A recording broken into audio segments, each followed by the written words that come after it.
நினைந்து நினைந்து உருகி உருகி அவனை நெக்கு நெக்காக உள்ளே அனுபவிக்கிற போது இந்த கண்ணுல இருந்து 2 சொட்டு கண்ணீர் அப்படி அவன் திருவடியில விழும் பாருங்க.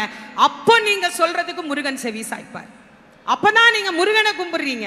அது வரைக்கும் பொருட்களை பரப்பி வச்சு அவருக்கு என்ன காட்டுறோம், இந்த பொருள்லாம் இந்த உலகத்துல இருக்கு அப்படின்னு. ஆக முருகப்பெருமான் ஞான பண்டாரமாக நமக்கு நிற்கிறார். கூப்பிட்ட குரலுக்கு ஓடி வருவார்.